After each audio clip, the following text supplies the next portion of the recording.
Welcome back. We need to get on board the Goliath. And the only way to do that while her shields are up is by using the EVA pod, which apparently the shields wouldn't stop. I don't know how shields work in this game, so perfectly reasonable, I guess.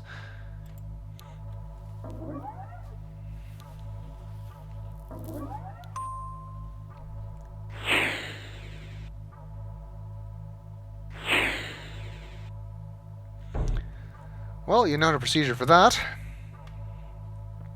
I'm gonna rotate the pod.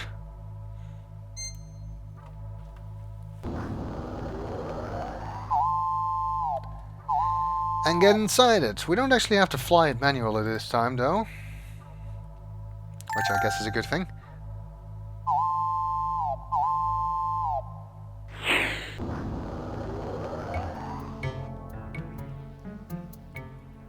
Use the hand icon to indicate the position on the Goliath's hull you wish to dock at.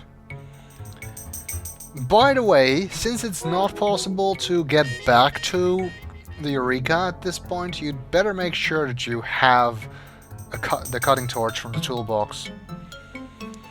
But since WD-40 did tell you that you need to cut through the hull, and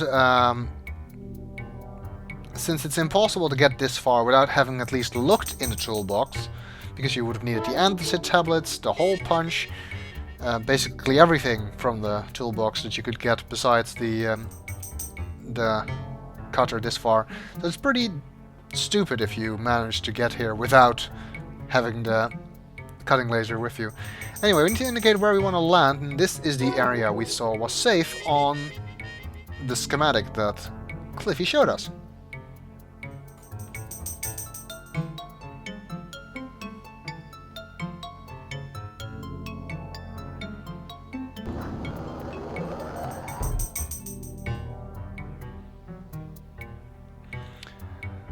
Okay. Looks like we attached to the hull. This is the door to the EVA pod. These controls operate the hatch mechanism for the EVA pod. The cramped interior of the pod is jammed with equipment. You have little hope of understanding in the short time available to you. Well, we only need to understand the open door button. The outer hull of the Goliath is composed of a tough titanium and duranium alloy. I don't think Spike would have any hope of getting through here, but the cutting torch does.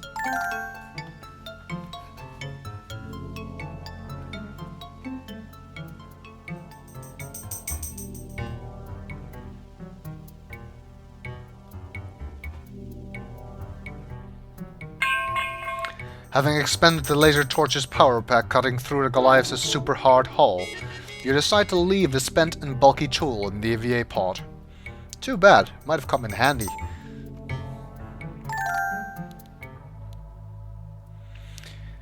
And it looks like we've ended up in the Goliath's engine room, and for some reason it looks like a internal combustion engine, even though I suppose it's a warp engine or hyperdrive or whatever. And occasionally a lone pucoid patrols the catwalks of the engine room. Yuck, it's uglier than your great Aunt Helga. And you need to wait until he leaves the room before we can safely walk about. Once he has done so, we can come out of our hiding place. And we first need to go to the engine.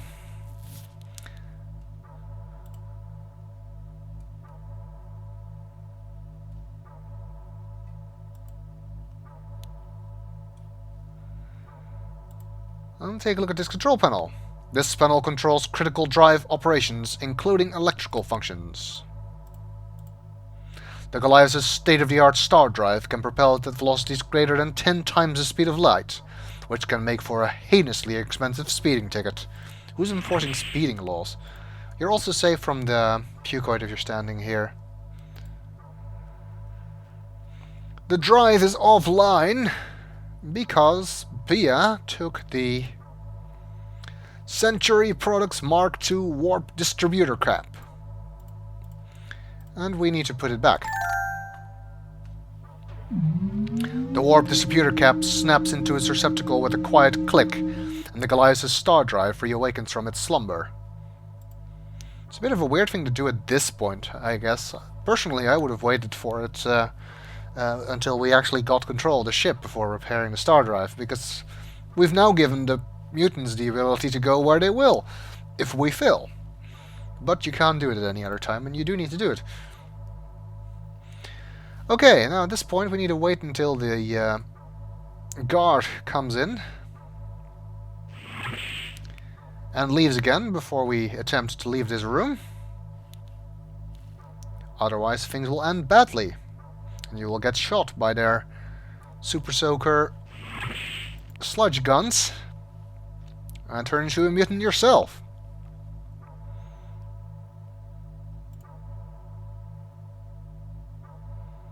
Is it really necessary for him to crouch like that? It's not like anybody here can see him.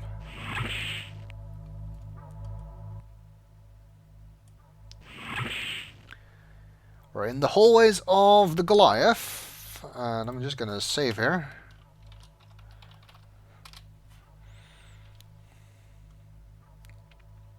Let's take a look. Sure looks a lot more modern than the Eureka. This hallway is one of the hundreds that provide access to all parts of the Goliath. With pucoids running loose in the ship, traveling these corridors is a risky proposition at best. Really? No message? I guess not. Oh. Globs of pukey ooze are splattered on the hallway buttresses of the Goliath's corridors. Either that, or somebody's been hawking up some pretty serious loogies.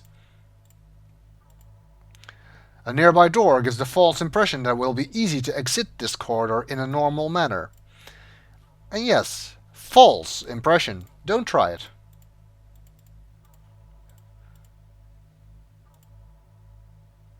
Halt! Boy, they were all over you like flies on... sorry. You're probably still a little sensitive about that fly thing. Quite. You can't make it out of this hallway, except by using the grates on the floor. A gentle breeze wafts up through the large gratings in the decking. So, into the floor, the Jeffries tubes, or something. Guess what? It's a maze.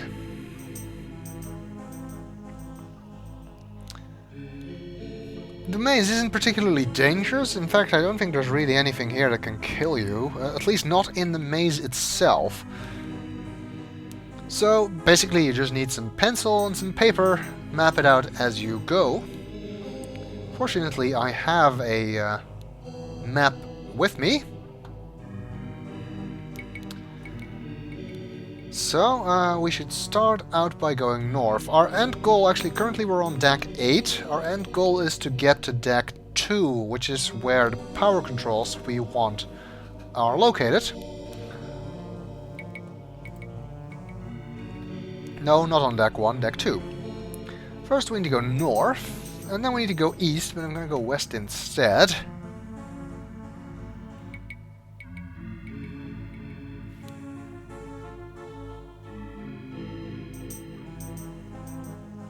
Because we end up going east anyway. Chased by Pac-Man.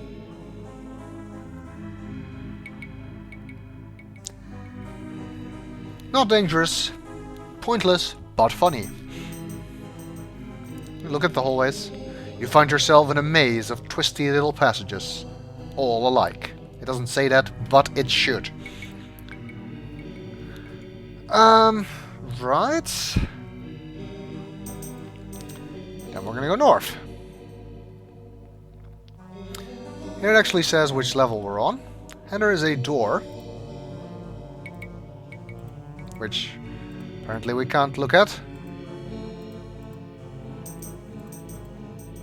These maintenance tunnels thread their way under various corridors throughout the Goliath. You can probably go anywhere in the ship via these crawl spaces, if you don't get lost first.